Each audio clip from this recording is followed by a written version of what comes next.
Taste the Daily. அரசன் ஆட்சிக்கு ஆகாசவாணியே சாட்சி என்பது போல இருக்கிறது இந்த ஸ்டாலினின் ஆட்சி. விடியாத ஸ்டாலின் ஆட்சியில் வெளிவரும் ஒவ்வொரு புள்ளி விவரங்களுமே சொல்கிறது இவர்களின் ஆட்சியின் லட்சணத்தை.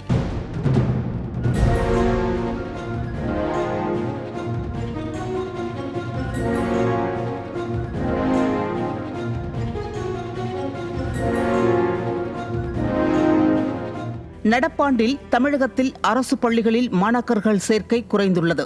அதே சமயம் சென்னை மண்டலத்தில் உள்ள மதுக்கடைகளில் டாஸ்மாக் விற்பனை குறைந்துள்ளது. இந்த இரண்டில் ஒரு அரசு எதை ஆய்வு செய்ய வேண்டும்? நிச்சயமாக ஒரு நல்ல அரசாக இருந்தால் டாஸ்மாக் விற்பனை குறைந்ததை எண்ணி சந்தோஷப்பட்டு அரசு பள்ளிகளில் மாணவர்கள் சேர்க்கை ஏன் குறைந்தது என ஆய்வு நடத்தியிருக்க வேண்டும். ஆனால் நம்ம ஸ்டாலின் ஆட்சியை பற்றித்தான் நமக்கு தெரியுமே. பள்ளிகளில் ஆய்வு நடத்தாத அரசு டாஸ்மாக்குகளில் விரைந்து போய் ஆய்வு செய்திருக்கிறது. அதை இங்கு விரிவாக பார்க்கலாம். சென்னை, மதுரை, திருச்சி, கோவை, சேலம் ஆகிய மண்டலங்களாக டாஸ்மாக் செயல்படுகிறது.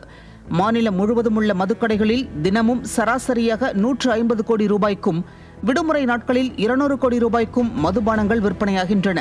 ஆனால் சென்னை மண்டலத்தில் உள்ள மதுக்கடைகளில் கடந்த ஆண்டுடன் ஒப்பிடும்போது தற்போது தினமும் 10%, மற்ற மண்டல கடைகளில் 5% மது விற்பனை குறைந்துள்ளது. காரணம், பல டாஸ்மாக்குகளில் விற்பனை கணினி மயமாக்கப்பட்டுள்ளதால் பாட்டிலுக்கு 10 ரூபாய் வசூலிக்க முடியவில்லையாம்.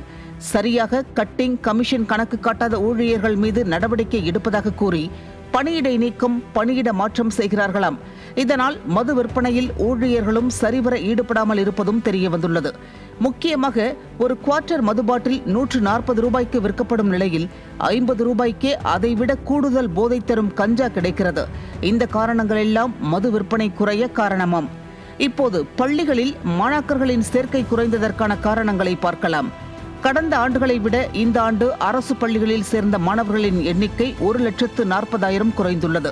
காரணம், அதிமுக ஆட்சியில் பள்ளி செல்லும் மாணவர்களுக்கு வழங்கப்பட்ட லேப்டாப், விலையில்லா காலணி, புத்தகப்பை, சைக்கிள் போன்ற திட்டங்களை காழ்ப்புணர்ச்சி காரணமாக திமுக அரசு நிறுத்தியுள்ளது.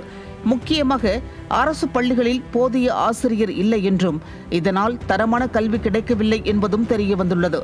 கடந்த ஆண்டு அரசு பள்ளிகளில் மாணவர்கள் சேர்க்கை இல்லாததால் தமிழகம் முழுவதும் 200க்கும் மேற்பட்ட அரசு பள்ளிகள் இழுத்து மூடப்பட்டது. இந்நிலையில் நடப்பாண்டில் அரசு பள்ளிகளில் மாணாக்கர்களின் சேர்க்கை குறைந்துள்ளது.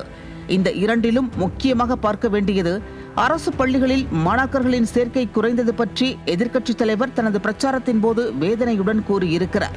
ஆனால் அதை ஆய்வு செய்து சரி செய்ய வேண்டிய விடியாத திமுக அரசு டாஸ்மாகில் முட்டுக் கொடுத்து நிற்கிறது. ஓட்ட கப்பலுக்கு 9 மாலுமி என்பது போல 4 அதிகாரங்கள் இருந்தும் நாசமா போச்சு தமிழகம் என்றுதான் சொல்ல வேண்டும்.